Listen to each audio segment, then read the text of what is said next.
So now that we're almost halfway through the month of August, I think it's finally time for me to share my most worn fragrances for the month of July. Let's get into it. First up, we have one that completely came out of left field for me. This is the Le Falcon Risala For You fragrance.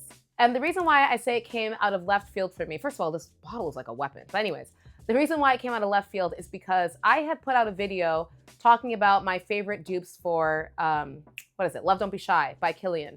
And in that video, I said that I had tried Fakama and I also had tried Floral Marshmallow by Dossier, and I preferred Floral Marshmallow as the closer to Kilian fragrance. Someone, I don't know if it was here on TikTok, somewhere, somebody said, what about Risala For You? And I had completely even forgotten that I owned this fragrance. I haven't worn this in months. I got it months ago, probably sprayed it one time when I still wasn't really into Love Don't Be Shy DNA, and then never picked it up again. I didn't even remember that it was a dupe of it. So I went and picked it up and I was like, I completely forgot about this one. Tried it out. You guys, I like this one even more than Floral Marshmallow by Dossier. And I wouldn't say that it's the closest to Love Don't Be Shy. I would still say that that is Dossier for me. However, I like the smell of this more because I find the orange blossom to be even more like reduced.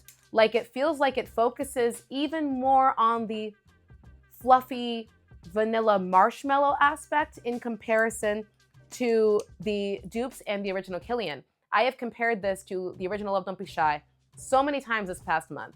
And it's been one of my go-to experiments post-shower. And I just find myself continuously wanting to go back to the side of my arm that is sprayed with Risala For You because I just find it more enjoyable. It's like an easier smell. This is so good that I won't buy the original Love Don't Be Shy again. Whereas with the other ones, they were very close, but I wasn't entirely sure. No, this I really, really enjoy more than the original DNA.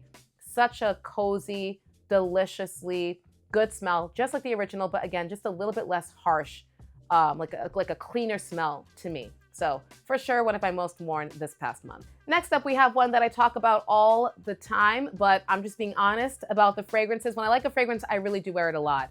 This is Xerjoff's Dama Bianca. I'm so happy with this purchase. This was one of those fragrances that I bought after trying out the dupes, and I really, really just, I love this DNA. Like I really think this is a for life DNA for me.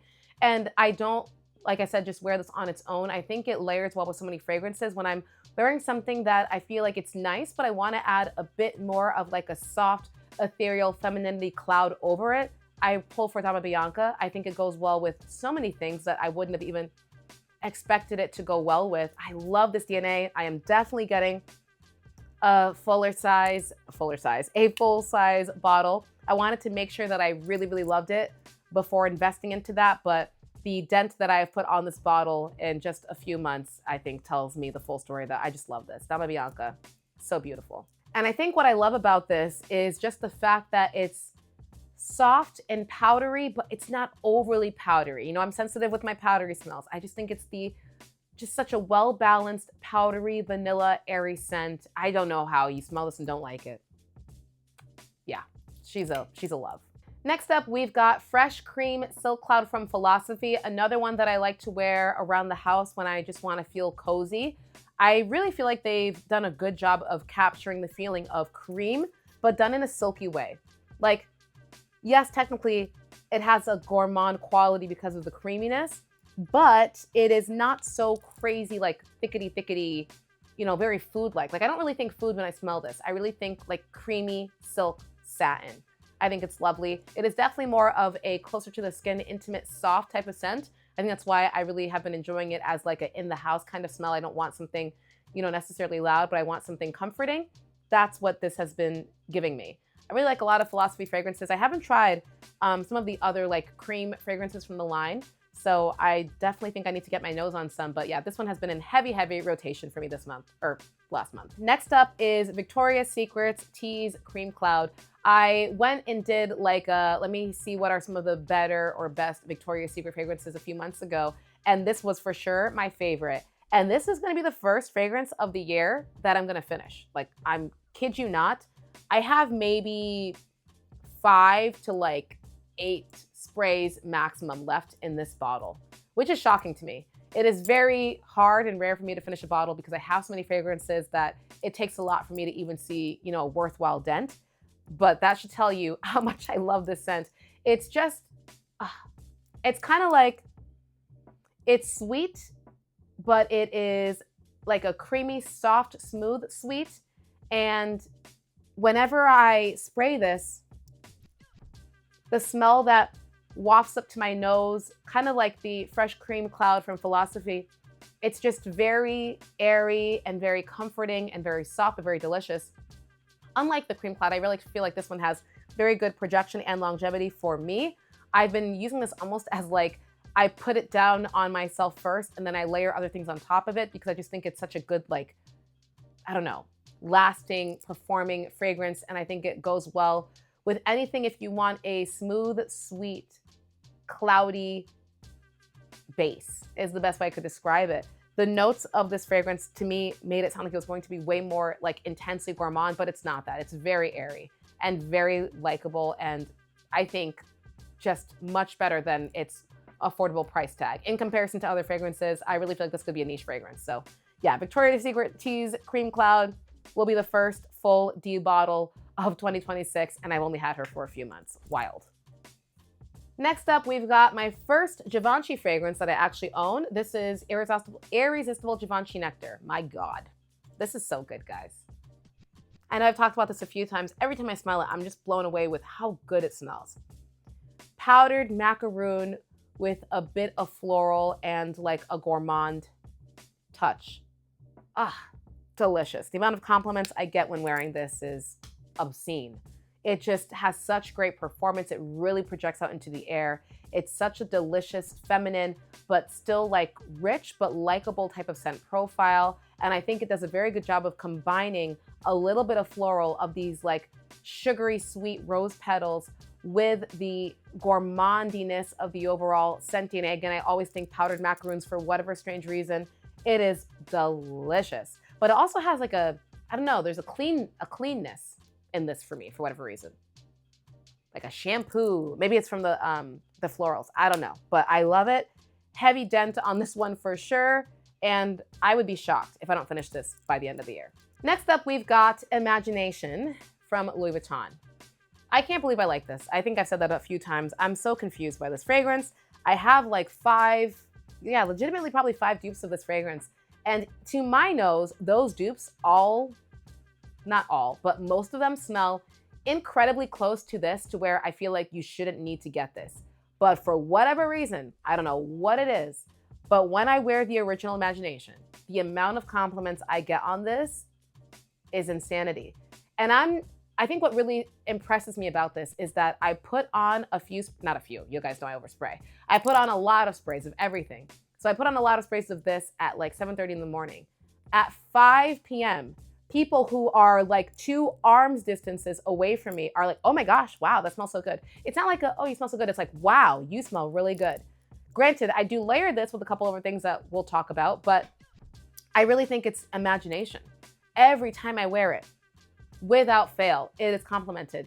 And I think the reason why I've been wearing it so much in July is because it's such a nice, fresh, clean smell that is fantastic when it comes to performance. I know Louis Vuitton, a lot of people talk about like their fragrances are overhyped. If I were to just smell this fragrance like on paper, I too would say that it's overhyped and like not worth the money. But there's something about how it performs on my skin and how people interact with it in the world, and the fact that again, people will compliment this hours and hours and hours later, that just, it's impressive. I gotta give them credit. It's very impressive. If you're gonna spend a lot of money for a fragrance, those are things that I want to see. So yeah, this was in heavy rotation this month. I always knew that when I left the door or left the house wearing it, that I was gonna have a clean, fresh smell that would last me the entire day, regardless of the sickeningly intense humidity that we've had over here. So Imagination from Louis Vuitton. Hate to love it, but I do. Next up, we have Ellis Brooklyn Vanilla Salt. We'll have a couple Ellis Brooklyn fragrances in this list. Vanilla Salt is my all-time favorite Ellis Brooklyn scent. It is one of the most perfect beachy vanillas in my opinion. I don't know how you smell this and don't like it. I mean, of course I do, because we all have subjective noses, but that DNA, it's so skin, musk, sweat, beach, salt, ocean air. It makes me happy. Like, it's one of those fragrances that brings me to a certain place that makes me just think of a beautiful, sunny, warm, hot, enjoyable day. Love it. And I think July, again with the humidity, perfect time for it. Next up is Ellis Brooklyn Sweet, a new one that I got, I think in the early part of July. Love this scent down. I can't believe it took me so long to hear about it and to try it. Not the kind of sweet that I was expecting, not a gourmand sweet, but like a fresh, sparkling, fruity musk. I keep saying that if you enjoy fragrances like Paris Corner Ishal Musk or Kayali Musk 12, which this is inspired by, or Bal d'Afrique Absolute or Echelon Soleil or Cudlush Cowris Gold, anything in that family, I really think you will enjoy Ellis Sweet because it's that. It's that sparkling, sweet fruitiness with musk. That's what I smell. I don't even care what the notes say. That's what I smell with the scent. Oak, decent projection and longevity on my skin. I think it kind of lives like a second skin, just a really enjoyable, clean smell. Great going to work, excuse me. Yes, it could be a going to work scent. But what I was trying to say is it's a great going to the gym type of scent for me as well. So yeah, big fan. Next, we have two fragrances that well, let me just explain why we have two fragrances, even though it's a top 10 list. So Byredo Bal d'Afrique and Echelon Soleil by Aroma Concepts. The amount of tests that I have now done with these two fragrances is obscene. Echelon Soleil is a little bit better in terms of the performance. I think the smell of the Bal d'Afrique a bit more, but it does not perform nearly as good as the Echelon Soleil, and Echelon Soleil's smell is so close to the Bal d'Afrique that I think for most people, you would be satisfied with Echelon Soleil. The performance is it feels like it's night and day. And I think I didn't want to accept that, which is why I've tested it so many times. No, maybe Bal d'Afrique is stronger. No, girl, no. When you spend close to $400 on a fragrance like I did for Bal d'Afrique Absolute, and then you get another fragrance that is literally less than $50 and it outperforms it, sometimes it can take a little bit for your brain to accept it. But yeah, Echelon Soleil from Aroma Concepts she's that girl. So if you are looking for a clean, fresh, musky, sparkling, citrusy vibe, that's what these two fragrances will give. Bal d'Afrique Absolute is supposed to be stronger than the original Bal d'Afrique by Byredo, and it also has more sweetness to it. It's so good, guys. It's delicious. But I've been wearing both of these a lot, both to test and both because, again, with the heat, they're just really beautiful, easy to wear, fresh type of fragrances that I've been enjoying. So let me know, guys, which of these you've tried, which of these you also enjoy yourself, and what have been some of your go-to fragrances in July. I'm guessing it's probably also hot where you are, most likely.